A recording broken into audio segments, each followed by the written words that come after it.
They say motherhood never truly ends, but no one warns you what happens when your child grows up and starts treating your love like a debit card with no spending limit. For years, I believed guilt was love. I told myself that if I kept helping, kept paying, kept rescuing, I could fix what went wrong between us. That's what good mothers do, right? We sacrifice. We cover the bills. We keep the peace. But one morning, as I watched my 38-year-old son walk into my house with the same entitled grin, asking for just a little help until next month, something in me snapped. Not in anger, no. It was quieter than that. A kind of hollow silence that told me I had been living in debt. Not financially, but emotionally. It didn't start that way. When he first got married, I was overjoyed. I thought I was finally getting a daughter-in-law partner for him. And maybe, one day, grandchildren to fill my quiet home. I wanted to believe the best of her. She was charming, beautiful, confident, the kind of woman who could light up a room just by walking into it. But soon, I realized her light came at someone else's expense. Mine. It began with little things. She'd call and say, "Oh, Mom, you're so good with finances. Could you help us figure out our budget?" And before I knew it, helping with the budget meant covering their rent just for a month, of course. Then, when the baby came, I was the one buying diapers, formula, a crib, a stroller, and even paying the hospital bills they'd forgotten about. I told myself, it's just money. Money can be replaced. Relationships can't. But the truth, every check I wrote chipped away a piece of my self-respect. They had a way of making me feel guilty for even questioning it. If I hesitated, my son's wife would sigh and say, "You know, your son's been under a lot of stress. He is doing his best." And then she'd add, almost sweetly, "We're family. Family helps family."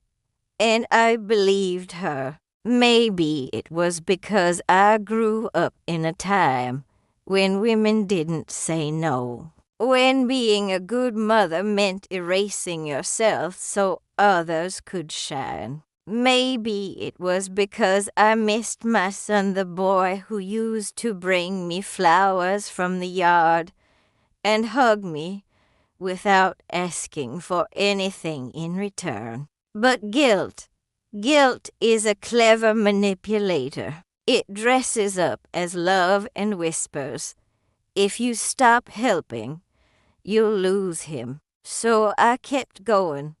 When they wanted to upgrade their car, I co-signed the loan. When they couldn't afford their anniversary trip, I gifted them $2,000. When their credit cards were maxed out, I paid them off quietly, telling myself it was for the sake of my grandchildren. But every favor came with a little less gratitude and a little more expectation. They stopped asking if I could help. They just assumed I would. One Christmas, I overheard them talking in the kitchen, thinking I couldn't hear. His wife laughed and said, "Your mom's practically our safety net. Why stress about the bills when we've got her? And my son, my own flesh, and Blood didn't disagree. He just shrugged. Yeah, Mom always finds a way. That was the first cut that truly hurt. Because in that moment, I realized they didn't see me as a mother anymore. They saw me as a bank account with a heart attached. Still, I couldn't stop, not yet. Because the worst part about guilt isn't what it makes you do, it's how it convinces you you're doing the right thing. They say love blinds you, but I think guilt blinds you worse because it makes every boundary feel like betrayal. The following years were a blur of just one more time, just one more payment, just one more favor, just one more promise that things would get better.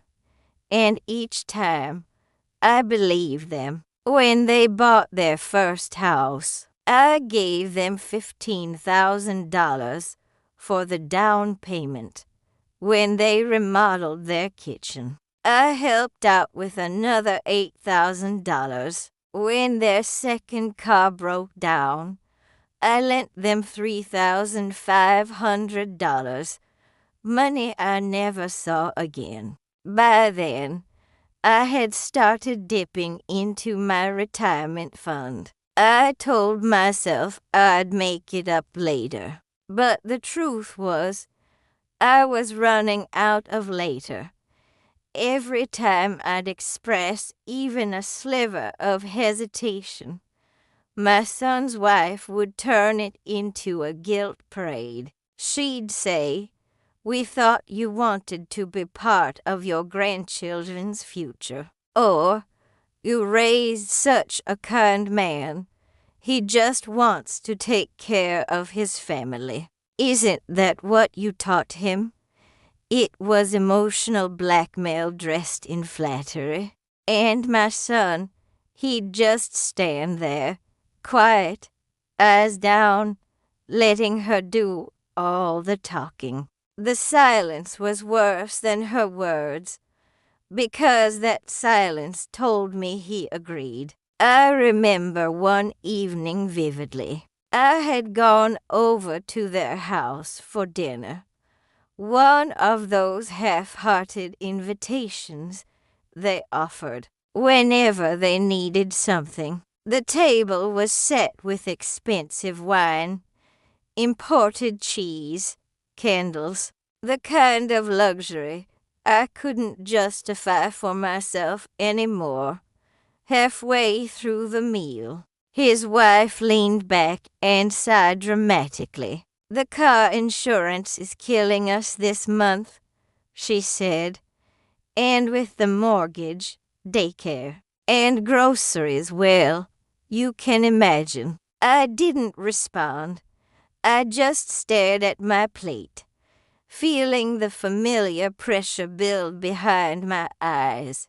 Then my son spoke, almost rehearsed. "Mom, if you could help us out, just until I get my bonus." Something in me flinched. It wasn't anger.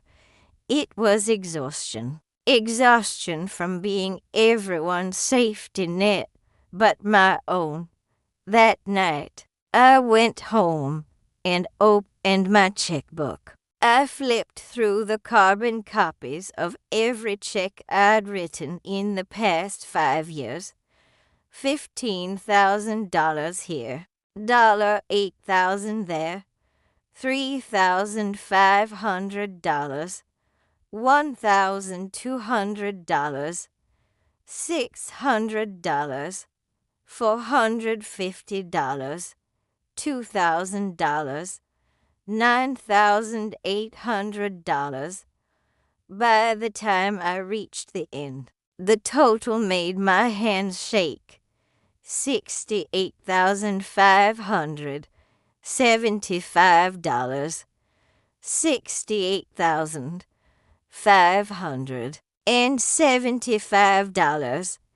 I sat there at my kitchen table, surrounded by proof of my own foolishness. And yet, instead of feeling angry, I felt embarrassed. How could I let it go this far? I used to be careful. I used to know how to save, how to plan. But somewhere along the way, I traded financial logic for emotional hope. I convinced myself I was buying love, and guilt. Guilt was the currency that kept the transaction going. There were days I wanted to say no, days I'd pick up the phone, see their names flash on the screen, and let it ring until voicemail took it. But then I'd imagine my son's disappointed voice, or my grandchildren asking, "Why doesn't Grandma help anymore?" And I'd cave all over again. The worst part was I started lying to my friends. When they'd ask about my retirement, I'd smile and say, "Oh, I'm doing fine." I wasn't fine. I had credit card debt for the first time in my life. I'd stopped buying myself little treats. No more lunches with friends. No new clothes. No vacations. Even my car needed new tires. But I told myself I'd wait another few months. Because somehow, in my mind, my comfort mattered less than their convenience. And then one afternoon, it all came crashing together. My son called, not his wife this time, him.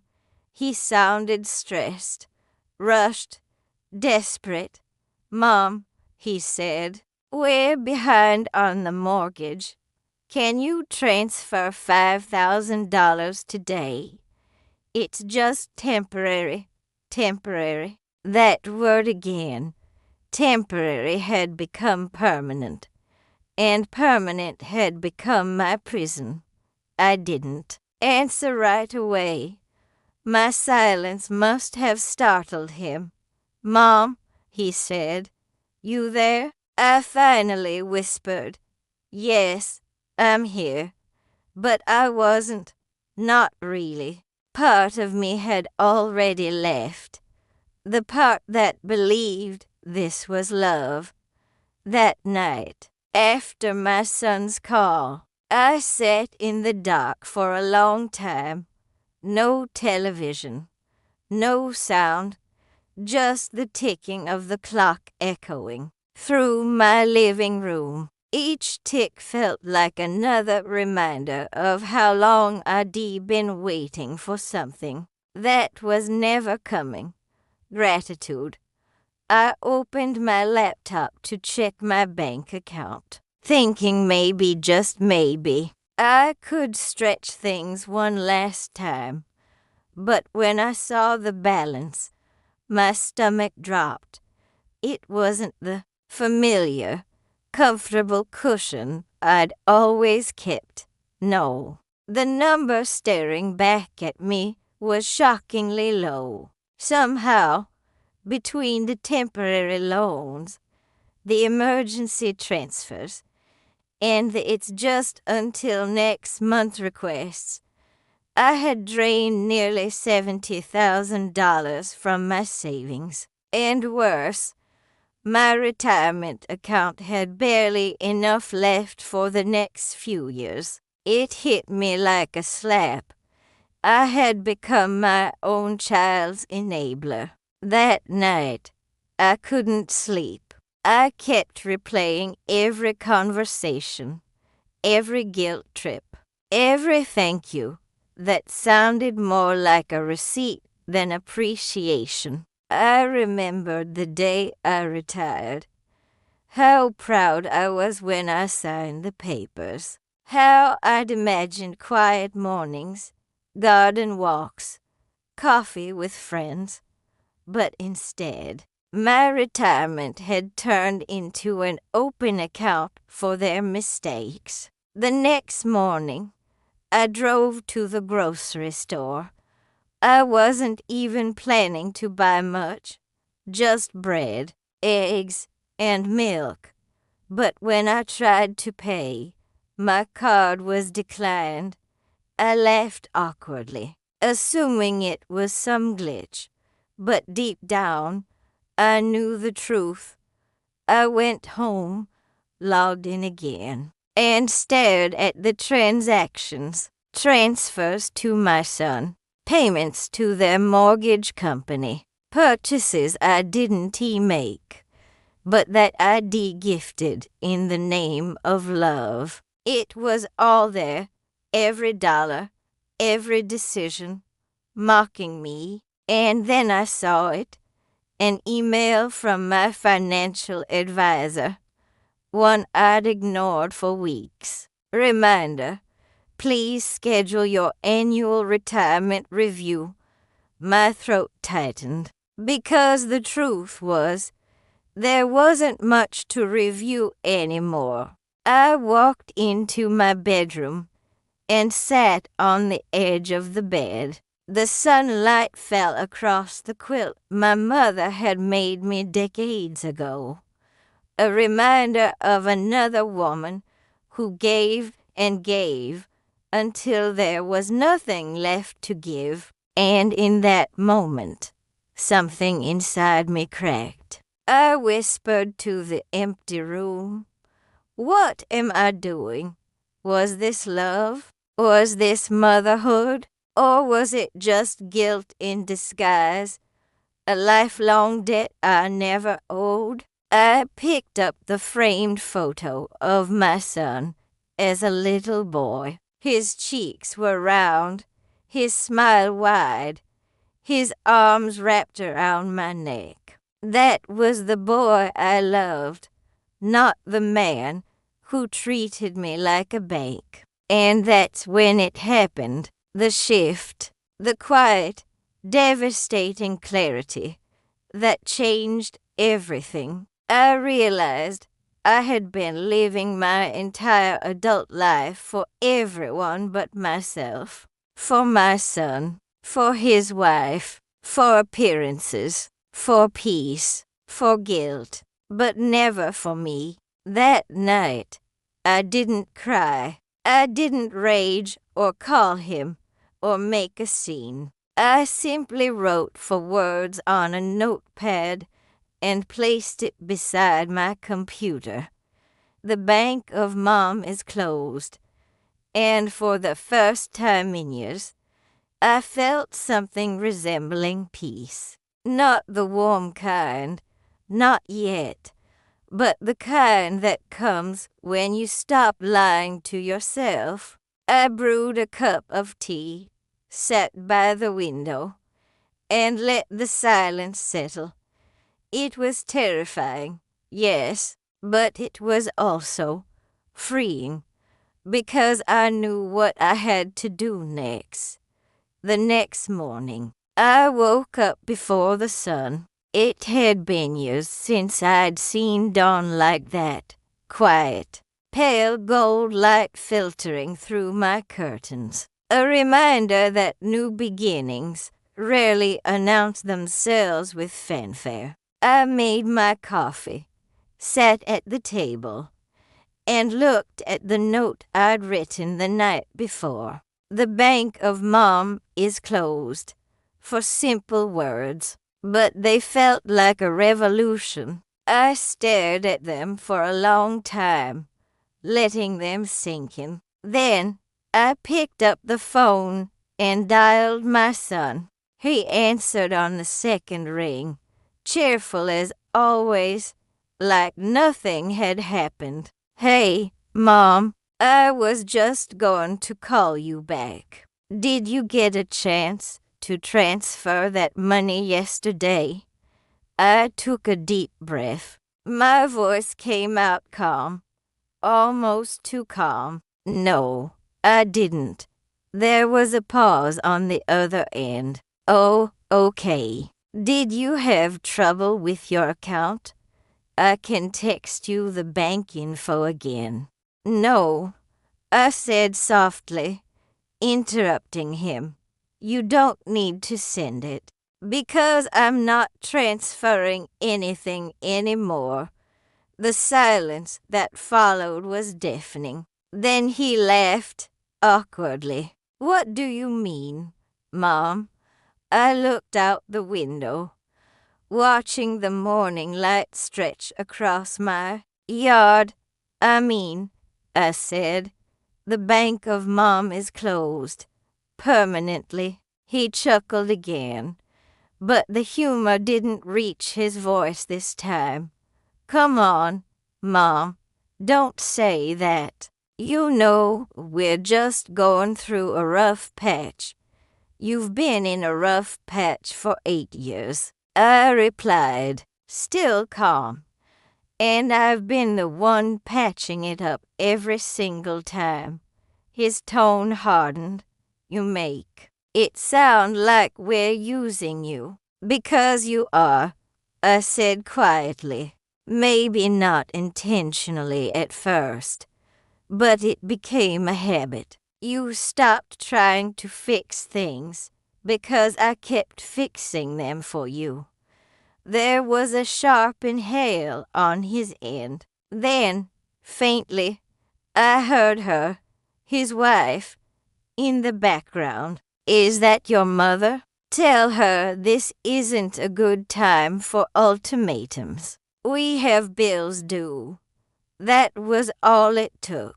All the years of quiet humiliation, of forced gratitude, of guilt.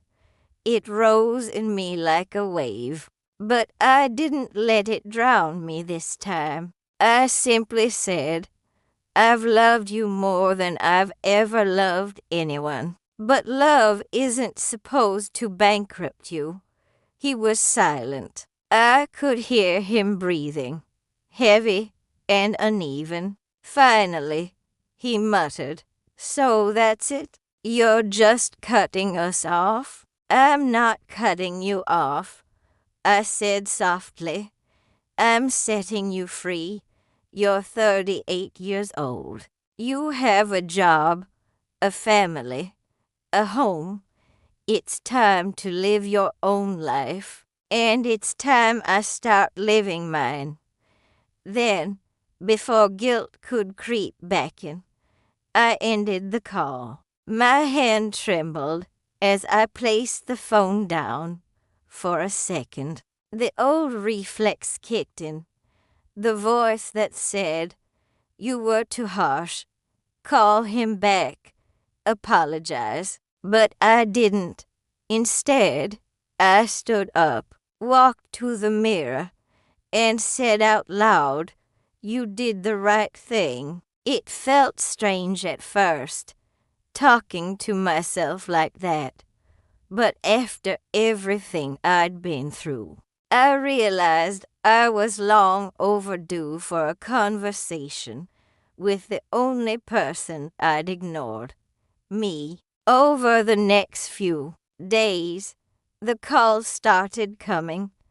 Missed calls, voicemails, texts. Mom, can we talk, please? This isn't like you. Why are you doing this to us? And then, from her, this is really unfair. We're family. But I didn't answer. Not one. I deleted every message, not out of anger, but out of self-preservation. Because for once, I wasn't interested in being the hero of someone else's story. I wanted to be the main character of my own. In the quiet that followed, I realized how different my house felt. No more constant buzzing of the phone. No more emotional panic every time I opened my banking app. Just silence. And in that silence, a kind of power began to grow. That was my awakening. Not dramatic, not loud, but steady, like a heartbeat. It was the sound of a woman finally remembering that she existed outside of her son's needs. When Grandma's lawyer arrived, everyone fell silent. He placed a thick folder on the table. "This," he said calmly, "is the updated will." Amy's eyes widened. "Mom, what did you do?" Grandma's voice was steady, no longer shaking. "I protected myself, Amy, and I protected what's left of this family's dignity." Amy tried to interrupt, but Grandma continued. "You and your husband have drained my savings, disrespected my home, and taken advantage of my love. That ends today." The lawyer handed her an envelope. "And here are the papers you signed. Every transfer, every loan you claimed was temporary. It's all documented. You will leave this house by the end of the week." Amy stood up, her face red. "You can't do this. I'm your daughter." Grandma took a deep breath. "I can, and I must.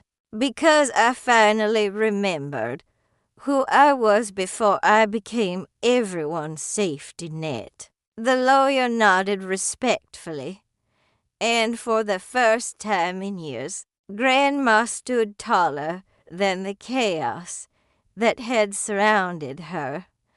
The house is quiet again, not the kind of silence that hurts, but the kind that heals. Grandma sits by the window with her cup of tea, watching the sunlight dance across the floor. For the first time in over a decade, she can hear the birds outside instead of arguments inside. It wasn't easy.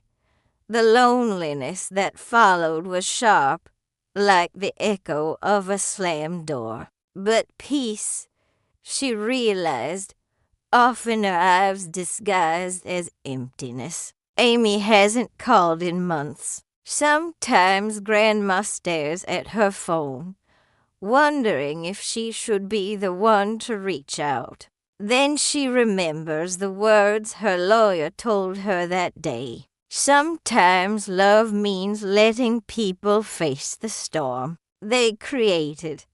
She smiles faintly. The garden is blooming again, not just the flowers, but Grandma herself. And though her family may never understand the strength it took, she knows she made the right choice. Because this time, the home she opened her heart to is her own.